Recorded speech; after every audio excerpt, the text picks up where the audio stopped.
مرشد ایسا عطر لگا دو، باطن ظاہر سب مہکا دو۔ اللہ غفار عز و جل کے نزدیک 4 مہینے خصوصیت کے ساتھ حرمت والے، چنانچہ سورۃ التوبہ میں ارشاد ہوتا ہے إِنَّ عِدَّةَ الشُّهُورِ عِندَ اللَّهِ 12 شَهْرًا فِي كِتَابِ اللَّهِ يَوْمَ خَلَقَ السَّمَاوَاتِ وَالْأَرْضَ مِنْهَا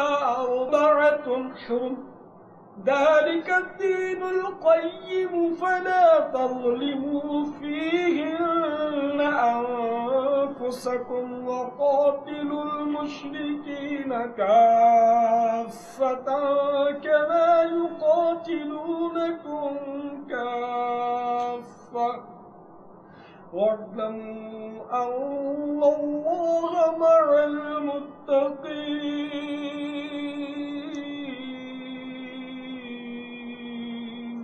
میرے آقا نعمت امام اہل سنت عظیم البرکت عظیم المرتبت پروان شرع رسالت مجدد دین و ملت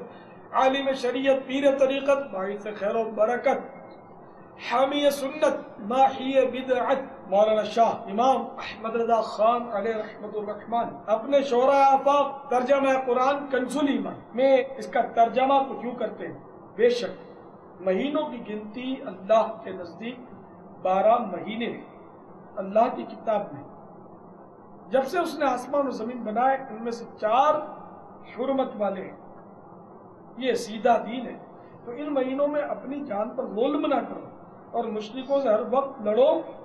جیسا وہ تم سے ہر وقت لڑتے ہیں، اور جان لو کہ اللہ عز و جل پرہیزگاروں کے ساتھ ہے۔ میٹھے میٹھے اسلامی بھائی، اس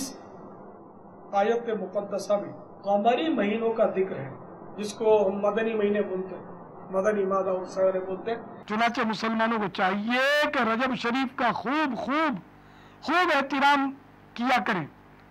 قرآن پاک میں بھی حرمت والے مہینوں میں اپنی جانوں پر ظلم کرنے سے روکا گیا ہے۔ نور العرفان میں فَلَا تَظْلِمُوا فِيهِنَّ أَنفُسَكُمْ ترجمہ کنز الایمان، تو ان مہینوں میں اپنی جان پر ظلم نہ کرو کے تحت ہے، یعنی خصوصیت سے ان 4 مہینوں میں گناہ نہ کرو کہ ان میں گناہ کرنا اپنے اوپر ظلم ہے، یا آپس میں ایک دوسرے پر ظلم نہ کرو۔ حضرت سیدنا انس رضی اللہ تعالیٰ عنہ سے مروی ہے کہ نبیوں کے سالار شہنشاہ ابرار دو عالم کے مالک و مختار بن پروردگار عز و جل و صلی اللہ تعالیٰ علیہ وآلہ وسلم کا فرمان مشک بار ہے، جس نے ماہ حرام میں 3 دن جمعرات، جمعہ اور ہفتہ کا روزہ رکھا،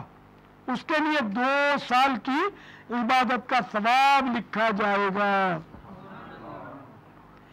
میٹھے میٹھے اسلامی بھائیوں، یہاں ماہ حرام سے مراد یہی 4 ماہ ذوالقعدہ، ذوالحجہ، محرم الحرام اور رجب المرجب ہیں۔ ان 4 مہینوں میں سے جس ماہ میں بھی ان 3 دنوں کا روزہ رکھ دیں گے تو انشاءاللہ عز و جل 2 سال کی عبادت کا ثواب پائیں گے۔